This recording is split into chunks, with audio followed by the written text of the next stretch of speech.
नमस्कार, आप देख रहे हैं खबर एक्सप्रेस। चलिए जानते हैं आज की 20 बड़ी खबरें। बेगूसराय को मिली बड़ी सौगात, पीएम मोदी ने किया ओटा सिमरिया ब्रिज का उद्घाटन। प्रधानमंत्री नरेंद्र मोदी ने बेगूसराय में गंगा नदी पर बने 6 लेन ऑटो सिमरिया ब्रिज का उद्घाटन किया। इस मौके पर उनके साथ मुख्यमंत्री नीतीश कुमार, केंद्रीय मंत्री गिरिराज सिंह और डिप्टी सीएम सम्राट चौधरी मौजूद रहे। पीएम मोदी पुल पर घूमे और अपनी गली का गमछा हाथ में घुमाकर लोगों का अभिवादन किया। वहीं ब्रिज के नीचे घाट पर उनके स्वागत में सांस्कृतिक कार्यक्रम आयोजित किए गए और पीएम को देखने के लिए भारी भीड़ उमड़ पड़ी। प्रधानमंत्री करीब 37 मिनट तक पुल पर रुके।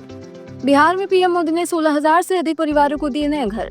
प्रधानमंत्री नरेंद्र मोदी ने गया से बिहार को 13,000 करोड़ की विकास परियोजनाओं की सौगात दी और पीएम आवास योजना के तहत 16,000 से अधिक परिवारों को नए घर सौंपे। उन्होंने कहा कि ये योजना तब तक चलेगी जब तक हर जरूरतमंद को पक्का मकान नहीं मिल जाता। अब तक देश भर में 4 करोड़ और बिहार में 31 लाख मकान बन चुके हैं। बिहार में पीएम मोदी ने किया होमी भाभा कैंसर अस्पताल का उद्घाटन। प्रधानमंत्री नरेंद्र मोदी ने बोधगया से वर्षिनी मुजफ्फरपुर के होमी भाभा कैंसर अस्पताल एवं अनुसंधान केंद्र का उद्घाटन किया।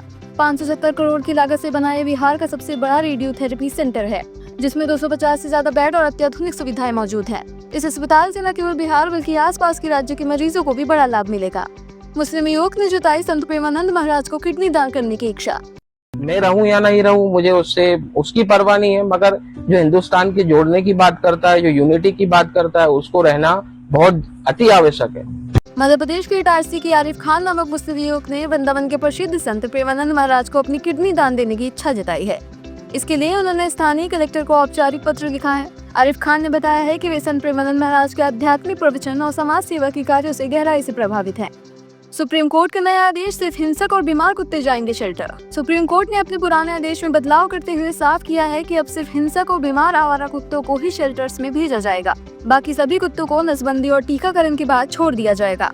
यह आदेश दिल्ली एनसीआर ही नहीं बल्कि पूरे देश में लागू होगा और इसके लिए सभी राज्यों और केंद्र शासित प्रदेशों को नोटिस जारी कर दिया गया है। संसद भवन की सुरक्षा में चूक, दीवार फांदकर अंदर पहुंचा शख्स। शुक्रवार सुबह करीब 6:30 बजे संसद भवन में सुरक्षा की बड़ी गलती सामने आई है। एक अज्ञात शख्स पेड़ के सहारे दीवार फांदकर अंदर चला गया। वह गरुड़ द्वार तक पहुंच गया, जहां से सांसदों की गाड़ियां निकलती हैं। सुरक्षा कर्मियों ने तुरंत उसे पकड़ लिया और उससे पूछताछ की जा रही है। हिमाचल की बद्दी में रोटी पर थूकने का मामला, ढाबा मालिक और कर्मचारी गिरफ्तार। हिमाचल प्रदेश के बद्दी में एक ढाबे से रोटी पर थूकने का वीडियो वायरल होने के बाद पुलिस ने कार्रवाई की है। इस मामले में ढाबा मालिक मोहम्मद मुस्ताज और कर्मचारी मोहम्मद निजाम को गिरफ्तार किया गया है। दोनों पर बीएनएस की धारा 271 और 272 के तहत एफआईआर दर्ज हुई है। इस घटना के बाद कुछ हिंदू संगठन के लोगों ने ढाबे को बंद करने की मांग की है। बिहार में वोटर अधिकार यात्रा का छठा दिन, राहुल गांधी ने लगाया वोट चोरी का आरोप। बिहार में वोटर अधिकार यात्रा के छठे दिन राहुल गांधी मुंगेर से भागलपुर पहुंचे। यहाँ सभा में उन्होंने कहा कि सरकार ने आम लोगों के लिए सभी रास्ते बंद कर दिए हैं और पीएम मोदी और चुनाव आयोग मिलकर वोट चोरी कर रहे हैं। राहुल गांधी ने कहा कि संविधान हर व्यक्ति को बराबरी और वोट का अधिकार देता है, लेकिन वोट चोर महाराज बिहार आए थे। सभा के दौरान लाइट कटने पर उन्होंने तंज कसते हुए कहा कि लाइट काटने से आवाज नहीं दबाई जा सकती। उन्होंने विश्वास दिलाया कि बिहार में कोई वोट चोरी नहीं होने देंगे। एग्जाम में पास भी हो जाते हैं, उनके लिए इस देश में, इस प्रदेश में रोजगार नहीं मिल सकता।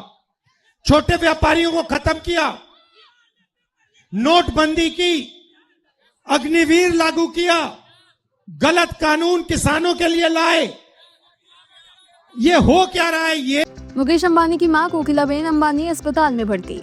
मुकेश अंबानी की मां कोकिलाबेन अंबानी को गुरुवार देर रात तबीयत बिगड़ने पर एयरलिफ्ट कर मुंबई लाया गया और अस्पताल में भर्ती कराया गया। अंबानी परिवार की ओर से अभी तक कोई आधिकारिक जानकारी नहीं दी गई है, लेकिन सूत्रों के मुताबिक उनकी हालत फिलहाल सामान्य बताई जा रही है।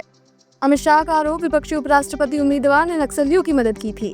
गृह मंत्री अमित शाह ने गुरुवार को केरल में कहा कि विपक्षी गठबंधन के उपराष्ट्रपति उम्मीदवार और सुप्रीम कोर्ट के retired justice B Sudarshan Reddy ने नक्सलियों की मदद की थी।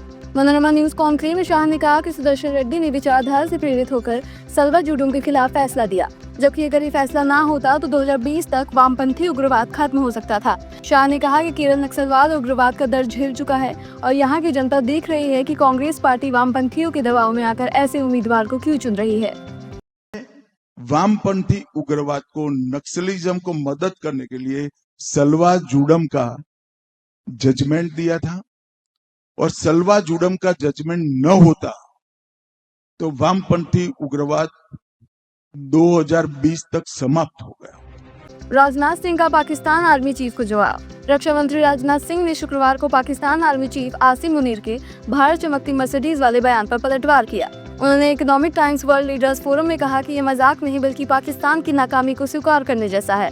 राजनाथ ने कहा कि एक देश ने मेहनत करके फरारी जैसी अर्थव्यवस्था बनाई और दूसरा अभी भी डंपर जैसी हालात में है। यही उनकी असफलता है। पाकिस्तान की अर्थव्यवस्था मलबे से भरे डंप ट्रक जैसी है। उन्होंने कहा कि भारत हर चुनौती और चेतावनी का करारा जवाब देने में सक्षम है। बता दें कि 11 अगस्त को अमेरिका दौरे पर आसिम मुनीर ने भारत की तुलना चमकती मर्सिडीज और पाकिस्तान की तुलना रेस से भरे डंपर ट्रक से की थी। मैं उस स्टेटमेंट पर आपका ध्यान आकर्षित करना चाहूंगा जो हाल ही में पाकिस्तान के आर्मी चीफ जनरल असीम मुनीर ने दिया है। भारत की इकॉनमी हाईवे पर दौड़ती हुई मर्सिडीज और फेरारी जैसी है, उन्होंने कहा है, मैं नहीं कह रहा हूं। और पाकिस्तान की इकॉनमी एक मलबे से भरी डंप ट्रक जैसी है। तो अगर दोनों टकराएंगे तो देखिए इसकी क्या हालत होगी। कोलकाता में पीएम मोदी 52 करोड़ रुपए की योजनाओं की सौगात। प्रधानमंत्री नरेंद्र मोदी कल कोलकाता पहुंचे। वहां उन्होंने 52 करोड़ रुपए की योजनाओं का उद्घाटन और शिलान्यास किया। इसमें 13.62 किलोमीटर लंबे 3 नए रूट और 6 लेन कोना एक्सप्रेसवे शामिल हैं, जिसकी कीमत 1200 करोड़ रुपए से ज्यादा है। इस कार्यक्रम में मुख्यमंत्री ममता बनर्जी नहीं आई। जनसभा में पीएम मोदी ने कहा कि सरकार घुसपैठियों के खिलाफ काम कर रही है, लेकिन टीएमसी, कांग्रेस और INDI अलियंस सत्ता के लिए उन्हें बढ़ावा दे रहे हैं। उन्होंने कहा कि आपका एक वोट बंगाल को घुसपैठियों से मुक्त कर सकता है। साथ ही उन्होंने टीएमसी सरकार भ्रष्टाचार और ऑपरेशन सिंदूर पर भी हमला बोला। के पास संसाधनों की कोई कमी नहीं है। वहां घुसपैठियों के खिलाफ मुहिम चल रही है। ये देश अब घुसपैठियों को ज्यादा नहीं सह सकता। इसरो ने दिखाया भारतीय अंतरिक्ष स्टेशन का मॉडल। इसरो ने शुक्रवार को दिल्ली के भारत मंडपम में भारतीय अंतरिक्ष स्टेशन BAS का मॉडल पेश किया। आज यानी 23 अगस्त को नेशनल स्पेस डे है और उससे पहले ये मॉडल लोगों को दिखाया गया।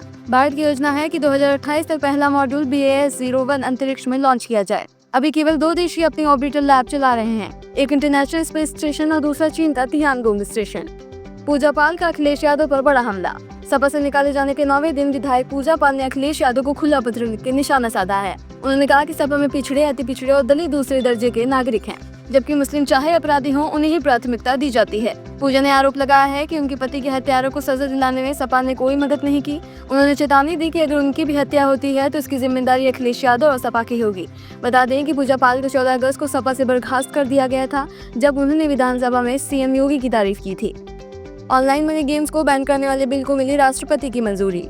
ऑनलाइन मनी गेम्स को बैन करने वाले ऑनलाइन गेमिंग बिल को राष्ट्रपति द्रौपदी मुर्मू ने मंजूरी दी है और ये कानून बन गया है। इसके तहत ऐसे गेम्स ऑफर करने पर 1 करोड़ तक का जुर्माना लगेगा या 3 साल तक की जेल की सजा होगी। ऐसे गेम्स के विज्ञापन करने पर 2 साल तक की जेल की सजा होगी।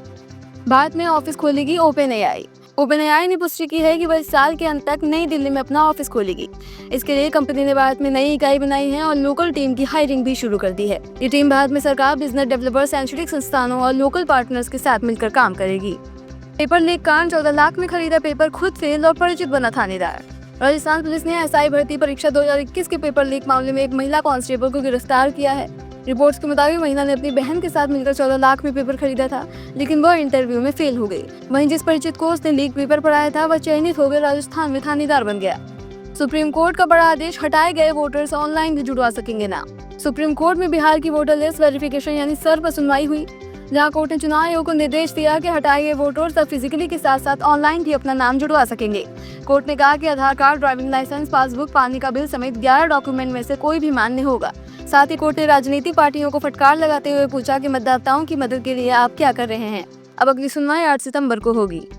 ट्रंप के सलाहकार का आरोप, रूस से तेल खरीदकर मुनाफा कमा रहा भारत। अमेरिकी राष्ट्रपति डोनाल्ड ट्रंप के ट्रेड एडवाइजर पीटर नवारो ने भारत पर आरोप लगाया है कि वह रूस से सस्ते दाम पर तेल खरीदकर रिफाइन करता है और फिर महंगे दाम पर दुनिया में बेचता है। नवारो ने कहा कि इससे रूस को यूक्रेन युद्ध के लिए पैसा मिल रहा है और भारत मुनाफा कमा रहा है। उन्होंने कहा कि भारत को रूसी तेल की जरूरत नहीं है, सिर्फ मुनाफा कमाने की योजना है। नवारो ने मोदी को महान नेता बताते हुए कहा कि भारत को सोचना चाहिए कि वैश्विक अर्थव्यवस्था में शांति लाएगा या युद्ध को आगे बढ़ाएगा।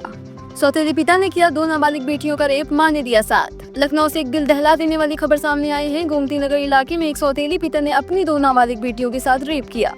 जब बच्चियों ने इसका विरोध किया तो उसकी मां ने ही उनकी पिटाई कर दी। इसके बाद पीड़िता बहनों ने 10 नंबर पर कॉल कर पुलिस को सूचना दी। पुलिस ने तुरंत मौके पर पहुंचकर सौतेले पिता को हिरासत में लिया, जबकि मां फरार हो गई। पुलिस की पूछताछ में पता चला कि आरोपी पहले बच्चियों के असली पिता की हत्या का भी आरोपी था और बरी होने के बाद उसकी बच्चियों की मां से शादी कर ली थी।